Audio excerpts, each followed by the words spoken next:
જ્યારે ઘરમાં નાસ્તો કશો હોય નહીં અને કશું સૂઝે નહીં કે ચાલો નાસ્તામાં શું બનાવવું, ત્યારે તમારે આ રેસીપી ચોક્કસ બનાવવાની છે. આજે આપણે બનાવીશું ત્રિકોણ પરોઠા. ચલો જોઈએ સિમ્પલ, સરળ અને ત્રિકોણ પરોઠા કેવી રીતે ક્રિસ્પી બને એની રેસીપી. સૌથી પહેલાં રોટલીના લોટમાંથી જ આપણે આ પરોઠાને બનાવીશું. તો એના પરોઠા બનાવવા માટે અહીંયા આપણે લેવાનું છે ઘઉંનો લોટ. એમાં આપણે એડ કરવાનું છે નમક એડ કર્યા પછી આપણે આ મસાલેદાર પરાઠા બનાવીએ છીએ એટલે હળદર અને સાથે સાથે લાલ મરચું થોડું હું એડ કરું છું. ચા સાથે આ પરોઠા ખૂબ ટેસ્ટી લાગે એટલા માટે અને સાથે સાથે થોડું કાચું જીરું એડ કરું છું. જીરું એડ કરવાથી જીરા પરોઠા પણ બનશે અને ટેસ્ટ પણ સારો એવો આવી જાય છે. હવે આપણે તેલ એડ કરીશું. થોડું તેલ વધારે હોય તો વધારે સારા એવા પરોઠા બને છે. તો મેં અહીંયા 3 ચમચા તેલના ઉમેર્યા છે. 10 નંગ પરોઠા આરામથી બનશે એટલે 2 થી 3 વ્યક્તિ આરામથી ખાઈ શકે છે. પહેલાં બધા લોટને મોણવારો કરી લેવાનો છે, કોરો ન રહે એનું આપણે ધ્યાન રાખવાનું છે. અને અહીંયા આપણે દરેક લોટ છે અને આવી રીતે એક પણ લોટ કોરો ન રહેવો જોઈએ, નહીંતર આપણા જે પરોઠા છે તે ક્રિસ્પી નહીં બને. સૌથી પહેલી ખાસિયત એ છે કે તમારે લોટને સારી રીતે તેલવાળો કરવો અને થોડું પાણી ઉમેરતા જવાનું છે અને લોટને બાંધતા જવાનું છે. તો અહીંયા હું થોડું પાણી ઉમેરતી જાઉં છું અને લોટને બાંધતી જાઉં છું. ધીમે ધીમે બાંધું છું.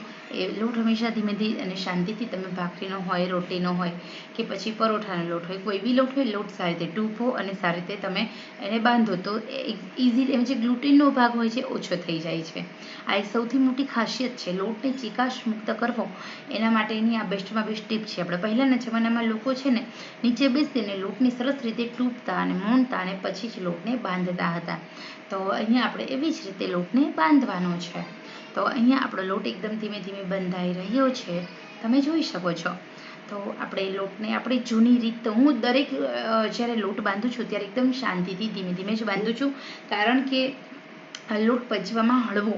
તમે જે એ ધીમે અને સારી રીતે ટૂંપેલા લોટમાંથી તમે જે ભાખરી ખાઓ છો, રોટલી ખાઓ છો, પૂરી પરોઠા ખાઓ છો તો એ ઇઝીલી પચી જાય છે. આપણે પાચન તંત્રને થોડી દિક્કત રહેતી નથી, આપણે પણ ટેન્શન ફ્રી રહીએ છીએ.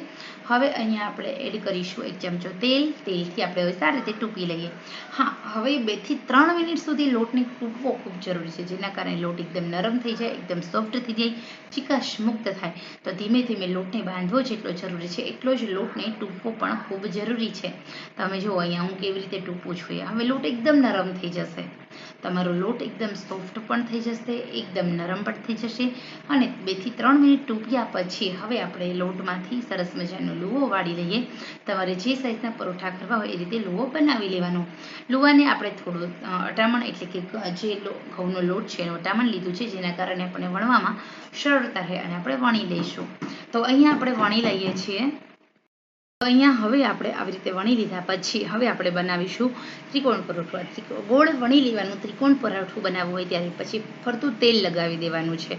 હવે આપણે આવી રીતે વાળી લેવાનું છે અને પછી બધી સાઈડ ખૂણે વણવાનું, તો તમારું પરોઠું ત્રિકોણ થશે. નવી રસોઈ શીખતી બહેનો માટે ત્રિકોણ પરોઠું વણવાની આ સરસ મજાની રેસીપી માત્ર નવી રસોઈ શીખતી બહેનો માટે શેર કરું છું. પરોઠાને એકદમ હળવા હાથે અને દરેક ખૂણાની બાજુની સાઈડ ખેંચીને વણવાનું છે. વેલણને વજન નથી આપવાનું. વેલણ હંમેશા ધીમું એકદમ આમ નરમ રાખવાનું, જેના કારણે આપણા પરોઠા છે એ વધારે સરસ ફૂલાય. હવે આપણે તેલ મૂકી શેકી લઈએ. જેવી રીતે આપણે થેપલાને શેકીએ છીએ એ જ રીતે આપણે પરોઠાને શેકી લેવાનું છે. તો એના ઉપર આવી રીતે આવતું જતું તેલ મૂકવાનું. તેલ એકદમ ઓછું, જેના કારણે જો વધારે તેલ મૂકશો તો ધુમાડા થશે. બંને બાજુ એકદમ ઓછું શેકાઈ જાય એટલે આપણે તેલ મૂકવાનું છે. અને હવે આપણે શેકી લેવાનું છે મીડિયમ આંચે. તો હળવી ભી દેવાની છે, વધારે ભીસ નથી આપવાની, નહીંતર અંદરથી કાચું રહેશે. અને થોડું સ્લો ટુ મીડિયમ આંચે આપણે શેકી લેવાનું છે. તો બસ આ જ રીતે આપણે બંને સાઈડથી આપણા પરોઠાને શેકીશું, જેના કારણે આપણા જે પરોઠા હોય છે તે વધારે ટેસ્ટી બનશે, વધારે સ્વાદિષ્ટ બનશે અને મજેદાર બનશે. તો ખરેખર અહીંયા આ જ રીતે આપણે બધા પરોઠાને બનાવીશું. વચ્ચે તેલ અવશ્ય લગાવીશું, જેના કારણે દરેક પરોઠામાં લેયર સારું બને. તમારા પરોઠાની અંદર 3 થી 4 લેયર ઓછામાં ઓછા નીકળશે જો તમે વચ્ચે સારી રીતે તેલ લગાવીને પરોઠા બનાવશો. તો આ પરોઠા ભાખરી સાથે, શાક સાથે અને ચા સાથે લઈ શકાય છે. નાસ્તામાં પણ લઈ શકો છો અને સાથે કોઈ પંજાબી સબ્જી સાથે પણ તમે આ પરોઠા સર્વ કરી શકો છો.